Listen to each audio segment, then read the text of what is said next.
MP ಉತ್ಸವವನ್ನು ಅತ್ಯಂತ ವಿಜೃಂಭಣೆಯಿಂದ ಮಾಡ್ತಕ್ಕಂಥದ್ದು. ಈ ಬಾರಿ ಜಮೀರ್ ಅಹಮದ್ ಖಾನ್ ಅವರು ವಿಶೇಷವಾದಂಥ ಆಸಕ್ತಿಯನ್ನು ವಹಿಸಿ ಈ ಸಾರಿ ಇನ್ನೂ ಹೆಚ್ಚು ಮೆರುಗು ಕೊಡ್ತಕ್ಕಂಥ ರೀತಿಯಲ್ಲಿ ಹಂಪಿ ಉತ್ಸವವನ್ನು ಆಚರಣೆ ಮಾಡಿದ್ದಾರೆ. ಅವರಿಗೆ, ಲೋಕಸಭಾ ಸದಸ್ಯರಿಗೆ ಮತ್ತು ಎಲ್ಲ ಶಾಸಕ ಮಿತ್ರರಿಗೆ ನನ್ನ ಅಭಿನಂದನೆಗಳನ್ನು ಹೇಳಲಿಕ್ಕೆ ಬಯಸ್ತಾ ಇದ್ದೇನೆ. ಈ ಹಂಪಿ ಉತ್ಸವ ನಡಿಬೇಕಾದ್ರೆ ಈಗಾಗಲೇ ಪ್ರಸ್ತಾಪ ಮಾಡದಂತೆ MP ಪ್ರಕಾಶ್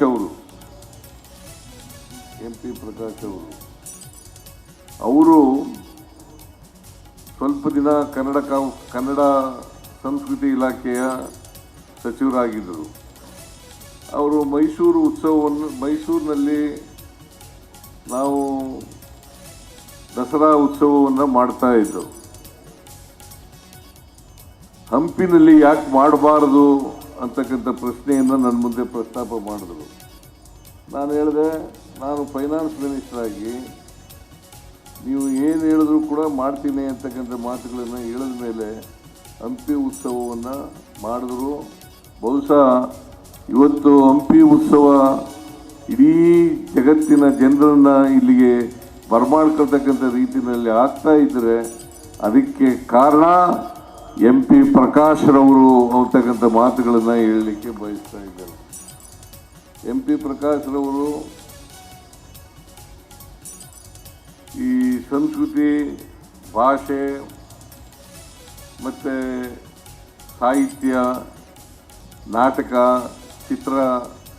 ಚಲನಚಿತ್ರಗಳು ಇದರಲ್ಲಿ ಅಪಾರವಾದಂಥ ಆಸಕ್ತಿ ಇದ್ದಂಥ ವ್ಯಕ್ತಿ. ಅವರು ಸ್ವತಃ ನಟರಾಗಿದ್ದರು. ಅವರು ಈ ಉತ್ಸವವನ್ನು ಆಚರಣೆ ಮಾಡಲಿಕ್ಕೆ ಬಹಳ ಆಸಕ್ತಿಯನ್ನು ತಗೊಂಡು ಮಾಡಿದ್ರು ಅಂತಕ್ಕಂಥ ಮಾತುಗಳನ್ನು ಈ ಸಂದರ್ಭದಲ್ಲಿ ಹೇಳ್ತಾ, ಅವರು ದಿವಂಗತರಾಗಿದ್ದಾರೆ. ಈಗ ಅವರು ಇವತ್ತು ಇಷ್ಟೊಂದು ಜನ ನೀವೆಲ್ಲ ಸೇರಿದ್ದೀರಲ್ಲ, ಇದಕ್ಕೆ ಕಾರಣ MP ಪ್ರಕಾಶ್ ರವರು. ಇವತ್ತು ಇಷ್ಟೊಂದು ಅದ್ದೂರಿಯಾಗಿ ನಡೀತಾ ಇದ್ದರೆ ಇದಕ್ಕೆ ಕಾರಣಕರ್ತರು ಅಂದು ಸಚಿವರಾಗಿದ್ದಂಥ MP ಪ್ರಕಾಶ್ ರವರು ಅಂತಕ್ಕಂಥ ಮಾತುಗಳನ್ನು ಹೇಳಲಿಕ್ಕೆ ಬಯಸ್ತಾ ಇದ್ದೇನೆ. ಈ ಜಿಲ್ಲೆಯಲ್ಲಿ ಅವರು ಈ ಕರ್ನಾಟಕದಲ್ಲಿ ಭಾಳ ಅಪರೂಪದ ವ್ಯಕ್ತಿ ಅಂತಕ್ಕಂಥ ಮಾತುಗಳನ್ನು ಕೂಡ ಈ ಸಂದರ್ಭದಲ್ಲಿ ನಾನು ತಿಳಿಸಲಿಕ್ಕೆ ಬಯಸ್ತಾ ಇದ್ದೇನೆ. ಅವರು ನವೆಂಬರ್ 2, 3, 4 ಪ್ರತಿ ವರ್ಷ ಮಾಡ್ತಾಯಿದ್ರು. ನವೆಂಬರ್ 2, 3, 4 ಈಗಲೂ ಕೂಡ ಅನೇಕ ಜನ ಎಲ್ಲ ಜಿಲ್ಲಾ ಉಸ್ತುವಾರಿ ಸಚಿವರು ಮತ್ತು ಲೋಕಸಭಾ ಸದಸ್ಯರು, ಎಲ್ಲ ಶಾಸಕರುಗಳು ಎಲ್ಲರೂ ಕೂಡ ಹೇಳ್ತಾ ಇರೋದು, ಇದನ್ನು ನವೆಂಬರ್ 2, 3, 4 ಮಾಡಬೇಕು. ಫೆಬ್ರವರಿ ತಿಂಗಳಲ್ಲಿ ಮಾಡೋದು ಬೇಡ ಅಂತಕ್ಕಂಥ ಮಾತುಗಳನ್ನು ಹೇಳ್ತಾ ಇದ್ದಾರೆ. ಅದರಿಂದ ಮುಂದಿನ ವರ್ಷದಿಂದ ನವೆಂಬರ್ ತಿಂಗಳಲ್ಲೇ ಈ ಹಂಪಿ ಉತ್ಸವವನ್ನು ಮಾಡ್ತೇವೆ ಅಂತಕ್ಕಂಥ ಮಾತುಗಳನ್ನು ಈ ಸಂದರ್ಭದಲ್ಲಿ ಹೇಳಲಿಕ್ಕೆ ಬಯಸ್ತಾ ಇದ್ದಾರೆ. ಆಗ್ಬೋದಾ? ಇದೇ ವರ್ಷ 3, 4, 5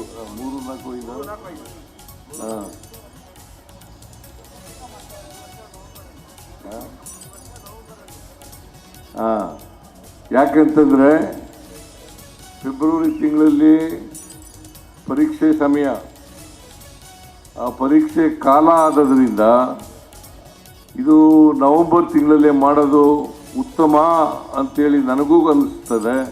ಆದ್ದರಿಂದ ಇದೇ ವರ್ಷ ಅಂದರೆ 2026ನೇ ವರ್ಷದಲ್ಲೇ ನವೆಂಬರ್ ತಿಂಗಳಲ್ಲಿ ಈ ಉತ್ಸವ ನಡೀತದೆ ಅಂತ ಘೋಷಣೆಯನ್ನು ಮಾಡಲಿಕ್ಕೆ ಬಯಸ್ತಾ ಇದ್ದೇನೆ. ಆಗ್ಬೋದಾ? ಎಲ್ಲರದ್ದು ಒಪ್ಪಿಗೆನಾ?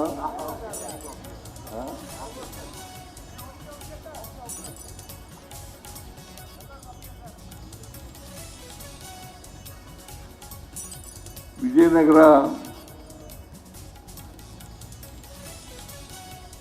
ಬಹಳ ಅಭಿವೃದ್ಧಿಯನ್ನು ಕಂಡಿತ್ತು ಅಂತಕ್ಕಂಥ ಮಾತುಗಳನ್ನು ನಾವು ಇತಿಹಾಸದಲ್ಲಿ ತಿಳ್ಕೊಳ್ಳಲಿಕ್ಕೆ ಸಾಧ್ಯ ಆಗ್ತದೆ.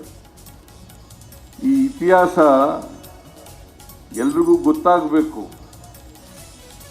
ಯಾಕೆ ಬಾಬಾ ಸಾಹೇಬ್ ಅಂಬೇಡ್ಕರ್ ಅವರು ಒಂದು ಮಾತನ್ನು ಹೇಳ್ತಾರೆ, ಏನಪ್ಪ ಅಂತಂದರೆ, ಯಾರಿಗೆ ಇತಿಹಾಸ ಗೊತ್ತಿಲ್ಲ ಅವ್ರು ಯಾರು ಕೂಡ ಭವಿಷ್ಯವನ್ನು ರೂಪಿಸಲಿಕ್ಕೆ ಸಾಧ್ಯ ಇಲ್ಲ ಅಂತಕ್ಕಂಥ ಮಾತುಗಳನ್ನು ಹೇಳ್ತಾರೆ. ಅದರಿಂದ ಇತಿಹಾಸದಲ್ಲಿ ಈ